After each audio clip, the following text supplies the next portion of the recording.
এদেশের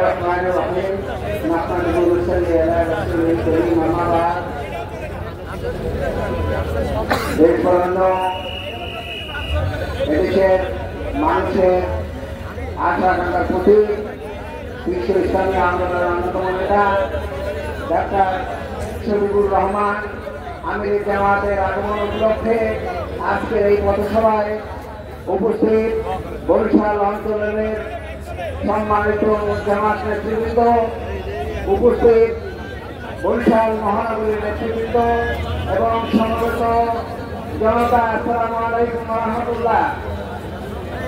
সংগ্রামী বন্ধুরা, আগামী দীর্ঘ 16 বছর পরে আজকে এখানে একটা উন্মুক্ত পরিবেশে জামাতের নামে জামাত নেতৃবৃন্দের উপস্থিতিতে আমাদের প্রাণপ্রিয় নেতা এদের পার্টির আশা আকাঙ্ক্ষার প্রতি ডাক্তার শফিকুর রহমান মহোদয়কে এখানে আমরা উপস্থিতিতে তার উপস্থিতিতে আমরা সমাবেশ করার সুযোগ পেয়েছি। এজন্য মহান আল্লাহ রাব্বুল আলামিনের কাছে শুকরিয়া জানাই।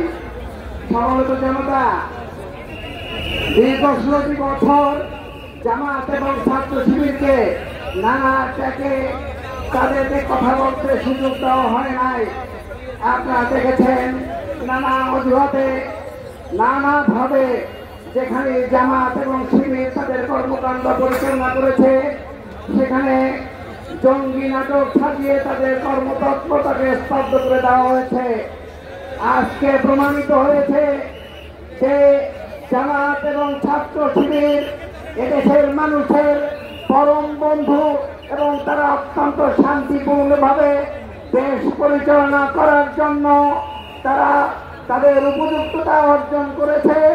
এবং এই যে 5ই আগস্টের পরে যে পরিবর্তন এসেছে, সেই পরিবর্তনে যে অন্তর্বর্তীকালীন সরকার প্রতিষ্ঠিত হয়েছে, সেই সরকারকে সব ধরনের সহযোগিতার মাধ্যমে তারা এদেশকে একটি বৈষম্যমুক্ত সমাজ প্রতিষ্ঠা করার জন্য তারা প্রাণপণ চেষ্টা করে যাচ্ছে। সমবেত তৌহিদি জনতা, আমি আপনাদেরকে বলবো, আমরা মাত্র 3.5 মাস অতিবাহিত করেছি। আমাদেরকে এই সংস্কার সাধনের মাধ্যমে আগামী দিনে এদেশকে একটি শান্তিপূর্ণ একটি সমাজ প্রতিষ্ঠা করার জন্য আমাদেরকে কাজ করে যেতে হবে। সংস্কার সাধন না করে যদি কাজ করা হয়, তাহলে আমি আপনাদেরকে বলবো, আপনারা জানেন 1975 সালে শেখ মুজিবুর রহমান সরকার সেখানে কালাকানুন করেছিল। আমরা সবসময় স্লোগান দিতাম, 75-এর কালাকানুন পরিহার করো, 75-এর কালাকানুন তুলে নাও। কেউ তুলে নেয় নাই। এরশাদ সরকার যখন পতনের আগ মুহূর্তে তিনি যখন ক্ষমতাচ্যুত হয়েছিলেন, তখন তিনি তুলে নেওয়ার চেষ্টা করেছিলেন, কিন্তু সেটা কার্যকর হয় নাই। এরপরে আমরা দেখেছি যখন র্যাব প্রতিষ্ঠা করা হয়, তখন এই আওয়ামী রাষ্ট্রীরা নানাভাবে বলেছে যে যে র্যাব এদেশের মানুষের অধিকারকে ক্ষুণ্ণ করেছে। কিন্তু সেই সময়ে তারা বারবার র্যাবের বিরুদ্ধে কথা বললেও দীর্ঘ 16 বছরে এই র্যাবকে তারা তাদের বাহিনীর মতো ব্যবহার করেছে।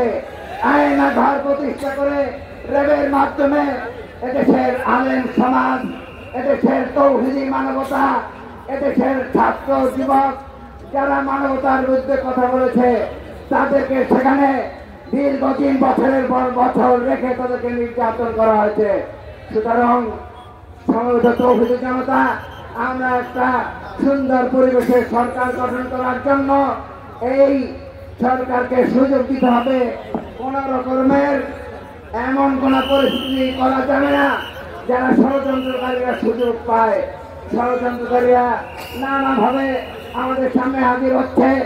কখনো জুডিশিয়াল কুয়ের প্রচেষ্টা হচ্ছে, কখনো আনসারের মাধ্যমে, কখনো ছাত্রদের ব্যানারে, আর এখন ইসলামের মাধ্যমে সেই চেষ্টা করে যাচ্ছে।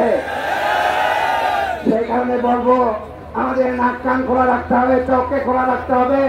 ভবিষ্যৎ যদি বাংলাদেশে করতে হয়, তাহলে জামাত এবং এদেশের তৌহিদি জনতাকে দাঁড়িয়ে যেতে হবে, সিদ্ধান্ত নিতে হবে এবং তাদেরকে সেই প্রত্যয় নিয়ে দেশ চলার জন্য কাজ করে যেতে হবে। আল্লাহ আমাদেরকে তৌফিক দান করুন। আমার তৌফিক বিল্লাহ। আসসালামু আলাইকুম ওয়া রাহমাতুল্লাহ।